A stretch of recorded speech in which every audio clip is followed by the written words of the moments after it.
Alors, je voulais juste rappeler quelques chiffres, rappeler qu'il est extrêmement difficile d'avoir des chiffres des fois, déjà au niveau épidémiologique par rapport aux violences faites aux bébés. Tout simplement parce que très souvent, comme le bébé n'a pas la parole, c'est recensé comme des accidents. Le grand frère qui est tombé dessus, le bébé qui est tombé tout seul, qui s'est brûlé tout seul. Alors les parents ne manquent pas d'imagination, comme ce bébé empalé de quelques mois, le parent disant qu'il avait voulu jouer à cheval avec un balai et le bébé avait été perforé, était décédé. Ce bébé qui passe par la fenêtre, qui ne marche pas, et le parent qui explique que c'est un accident, etc., etc. Donc, juste vous donner les chiffres qu'on a eu énormément de mal à avoir lorsqu'on a fait la recherche avec l'INSERM, à rappeler que la première année de la vie est l'année de vie d'un être humain la plus exposée en termes de mortalité à cause des maltraitances. C'est quand même une réalité très méconnue, même si on a en effet des statistiques en biais inévitable parce qu'un décès sera qualifié d'accident, un accident domestique ne sera pas forcément qualifié de maltraitance, il peut y avoir de la négligence, mais à un moment donné, on peut se poser la question, lorsqu'une femme laisse sur une plaque électrique un couffin avec son bébé et oublie qu'en branchant la plaque, eh ben, le couffin va prendre feu, il est évident que ça interroge pour le moins en termes de négligence et pour le moins en termes de sens caché à n'avoir pas su s'adapter, s'ajuster à ce bébé-là. Cette mère-là, si elle avait été RMiste, sans papier, aurait probablement été renvoyée dans son pays d'origine ou incarcérée. C'était la femme d'un consul et ça s'est réglé par le retour au pays, classement sans suite.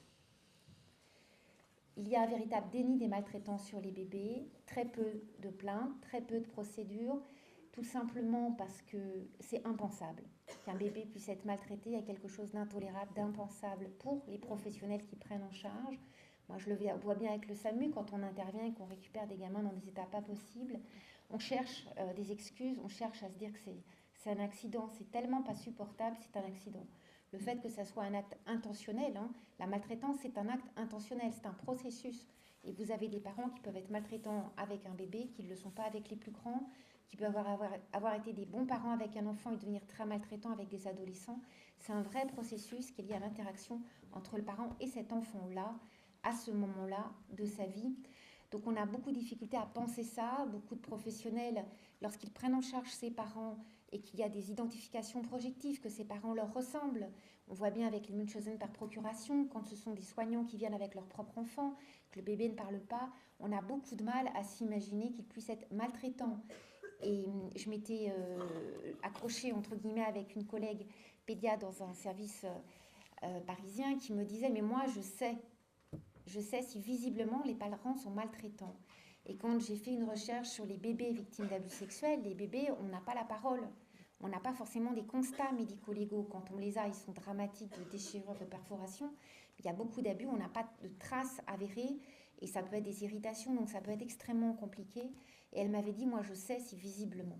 Et ça m'avait interloqué. Je lui avais dit, mais c'est impératif qu'on réfléchisse à ce qui peut nous amener certaines fois à penser que c'est une maltraitance sexuelle, à d'autres fois que ça n'en est pas une, que c'est une sollicitude anxieuse, etc. Dans cette recherche-là que j'ai faite sur 54 enfants de moins de 1 an, j'ai obtenu à peu près les mêmes chiffres que Jean-Yves Hayez en Belgique, à savoir moins de 4% d'allégations mensongères avérées intentionnelles, contrairement à ce qui est dit dans la presse. Beaucoup de situations d'allégations sont dans des cas de sollicitude anxieuse d'un parent qui est extrêmement inquiet à juste titre, parce que cet homme-là, par exemple, le père, il y a un passif d'agression sexuelle, il y a un passif de comportement sexuel inadapté, donc il y a une réelle inquiétude par rapport à ça. Ça peut être aussi dans un contexte médiatique, la nounou elle est incarcérée avec son mari parce que le mari a abusé des enfants. Si votre enfant a été gardé par la nounou, je ne suis pas sûre que vous vous inquiétez pas de comportement. Ça peut être des enjeux de ce type-là. En tout cas, la fausse allégation intentionnelle est rarissime et elle s'inscrit vraiment dans des repères que l'on connaît actuellement. Ce sont les parents Wikipédia, ces parents qui vous défilent tous les troubles de l'enfant. C'est assez rare qu'un enfant traumatisé ait tous les troubles.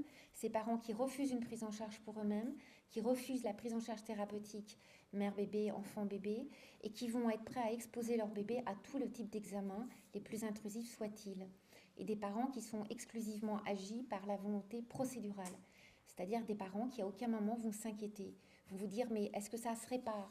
Est-ce que mon bébé, comment il va devenir adulte? Qu'est-ce que ça va être? Quand il n'y a pas cette empathie-là, cette capacité à s'inquiéter pour l'enfant et qu'on a des fausses allégations, des doutes quant aux allégations, C'est vraiment quelque chose qui va faire pencher la balance avec des inquiétudes. Donc très méconnu, très dénié, ça nous met dans des états de confusion. Ces maltraitances contaminent les intervenants, c'est très difficile de travailler.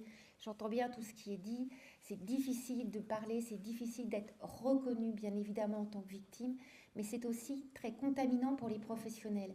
Et dans la mesure où il n'y a pas de supervision, il n'y a pas de formation initiale sur le sujet, il est évident qu'ils sont souvent en très grande difficulté. Le taux de mortalité infantile, il est majeur en France, en particulier avec une sous-estimation par rapport aux autres pays occidentaux, justement parce qu'il y a un vrai déni en France des maltraitances sur bébé conduisant au décès du bébé. Et on a le plus souvent des petits garçons, la frange vraiment dramatique en termes de décès de bébé, ces petits garçons de moins de 3 mois, avec dans beaucoup de fratries des répétitions.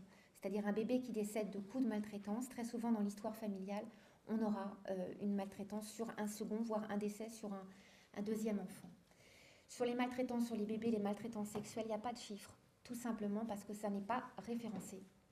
On aura par service hospitalier des stats locales, mais au niveau national, les violences sexuelles sur bébés n'existent pas. C'est une réalité épidémiologique. Les signalements sont rarissimes sur ces registres-là. On commence à les avoir pour des enfants plus tôt. En tout cas, nous n'arrivons pas à avoir les chiffres officiels qui sont pourtant importants. Les agressions sexuelles sur bébés, ça existe. On le sait à différents niveaux, ne serait-ce que parce que certains auteurs reconnaissent s'être expérimentés, triple guillemets, sur des bébés. Certains auteurs sont surpris et ne vont agresser que des bébés, tout simplement parce que le bébé ne parle pas. Et on a des auteurs, des jeunes, des adolescents, on va avoir des profils assez différents entre l'auteur pervers qui en fait un objet de jouissance et qui va agresser le bébé pour blesser la mère, par exemple, on a ça. Entre l'adolescent immature qui veut s'expérimenter, comme cet adolescent qui avait eu un cours d'éducation sexuelle où on lui avait parlé du clitoris, il ne savait pas trop ce que c'était, donc la maman gardant des bébés, il avait été voir comment c'était, pour pouvoir, je le cite en expertise, s'entraîner, ce qu'il m'avait dit en expertise, s'entraîner plus tard avec sa copine, donc ça s'appelle une agression sexuelle. Le grand-père qui va répéter, et comme il s'est fait coincer avec la fille aînée, va le faire sur le petit, et quand il va être surpris par sa femme ou par sa fille, qu'il avait confié à son enfant à ce père incestueux, c'est assez fréquent aussi, qui dira « mais je ne pensais pas de toute façon qu'il allait mémoriser quoi que ce soit, c'est un bébé, de toute façon il ne peut pas me dénoncer ». Donc les bébés victimes de viol, d'agression sexuelle, oui ça existe, ça c'est un vrai déni. On n'a pas de chiffres et dans la réalité des services d'urgence, il y a beaucoup de situations de bébés qui arrivent totalement déchirés au niveau de l'anus. Il y a des déchirures tout à fait spécifiques quand on introduit, qui ne sont pas les mêmes que quand il y a une constipation par exemple, des hymens déchirés, des griffures, des suçons sur le sexe. Là, on arrive à des situations tout à fait constatables, mais qui ne sont pas signalées par les professionnels. Quand c'est de l'intrafamilial, il faut le savoir, c'est un véritable problème. Diapo suivante. On rappelle très souvent que le bébé, c'est pas un adulte en miniature. Ça, bien évidemment, ça paraît évident. Il a besoin de l'autre pour se construire. Il a besoin de cet environnement suffisamment sécure, suffisamment bon. Et les interactions précoces sont essentielles pour ce bébé-là. Quand elles sont défaillantes, on sait que ça peut hypothéquer très durablement le devenir de l'enfant s'il ne trouve pas d'autres sources pour s'en sortir par la suite. La grande difficulté sur la maltraitance des bébés, c'est la grande méconnaissance. On ne peut pas penser qu'on puisse être maltraitant sur un bébé. Quand je supervise des équipes d'éducateurs dans des situations où un père est incarcéré pour une situation d'inceste, les 3 autres enfants, les 3 aînés sont pris en charge. Et quand il y a un bébé, que je pose la question « et le bébé ?» On me regarde, on me dit « quoi le bébé ?» Le bébé, est-ce que vous vous êtes posé la question éventuellement si le bébé a pu être victime ? Non, il n'aurait quand même pas touché un bébé. Si. Mais le bébé, voilà, il dort beaucoup, insomnie où il ne dort pas du tout, hypervigilance réactionnelle ou hypersomnie réactionnelle. Les troubles post-traumatiques des bébés sont très méconnus. Les bébés peuvent dormir énormément, ils peuvent ne pas dormir, être hypervigilants, surveillés en permanence. Ils peuvent avoir des troubles au niveau de l'attachement, au sens où on a l'impression d'avoir des bébés qu'on a beaucoup de mal à porter. Et pour les collègues de pouponnières, c'est très compliqué ces bébés-là parce qu'on n'arrive pas à les rassurer. On n'arrive pas à les faire manger, on n'arrive pas à être dans l'interaction avec eux, on n'arrive pas à les porter. C'est soit des bébés chamallows, soit des bébés soldats, hyper tendus, hyper vigilants. On a l'impression qu'on va les faire tomber.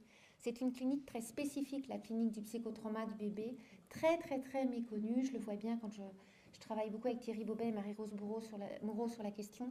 On a beaucoup de mal à transmettre cette clinique du psychotraumatisme du bébé qui reste très déniée, très méconnue. Et du coup, on a des fausses interprétations.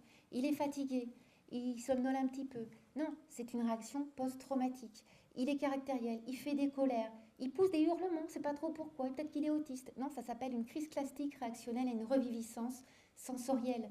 Les bébés sont très attachés aux reviviscences sensorielles et Muriel expliquait très justement, et je la remercie vraiment d'avoir organisé cette journée, combien les traces traumatiques sont importantes au niveau sensoriel. Les bébés, c'est ce qui va leur rester.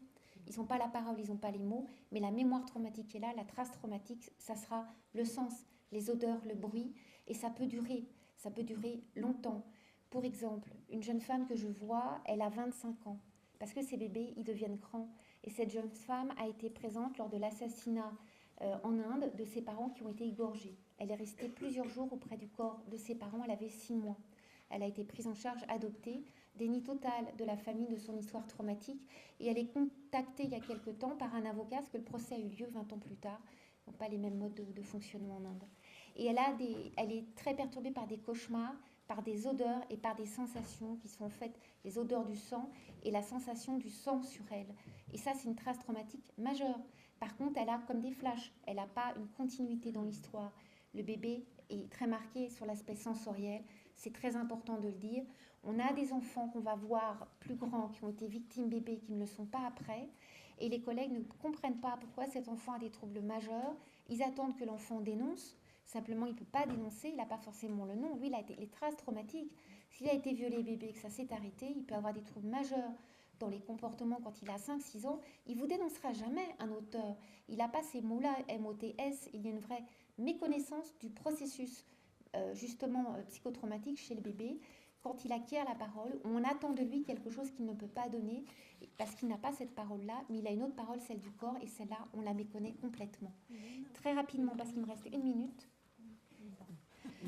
1 minute. La croyance, c'est que le bébé, il est trop petit, il ne va pas comprendre, il va oublier. Ce petit bébé dans le coffre, il va oublier, il n'y a pas de problème, vous inquiétez pas, il va oublier, ça ne sert à rien de lui dire quoi que ce soit, qu'il a passé 15 mois, 23 mois dans le coffre de la voiture. Si, il y aura des traces traumatiques probables, il peut avoir des réactions extrêmement variables, j'en ai parlé. Je vais juste vous demander de passer à la diapo suivante. Il faut pouvoir penser, mais j'en reparlerai peut-être cet après-midi, à la prise en charge en immédiat, en post-immédiat, parler à ces bébés, leur expliquer, les regarder, parler au caregiver, parler à l'adulte qui est à côté, qui va prendre les soins de l'enfant. Ça ne sert à rien de placer un enfant si aucun mot n'est posé, ça n'a aucun sens. Et quand ils grandissent, ils nous disent à quel point c'est une maltraitance, parce qu'on ne leur a jamais dit, on ne leur a jamais expliqué. Donc ils ont le droit de savoir, on a le droit de leur parler avec des mots simples, de les accompagner par rapport à ça. Diapo suivante, s'il vous plaît. Diapo suivante. Un bébé, pour survivre psychiquement, il aura besoin de tuteurs de résilience, tuteurs transitionnels, c'est-à-dire ces adultes qui vont lui permettre de donner du sens à ce qu'il a vécu. Il va avoir besoin d'une continuité de prise en charge, et on voit à quel point un bébé placé va être exposé à de multiples autres deuils, multiples autres séparations, multiples autres traumas, à quel point la méconnaissance du babil traumatique fait aussi trauma et se victime ces bébés. Quand il y a des décès dans des contextes de crimes, de maltraitance familiale, c'est important de leur dire qu'ils ne découvrent pas qu'ils sont orphelins des années plus tard, qu'on mette en mots ces situations, qu'on les accompagne pour s'exprimer par rapport à ça, et qu'on n'attende pas des années pour les laisser dans cet état de désespérance psychique. Je vais m'arrêter là, juste à conclure très rapidement que ce sont des situations extrêmement bouleversantes, qui ont un impact pour les professionnels, qu'on a du mal à penser cette réalité des bébés traumatisés.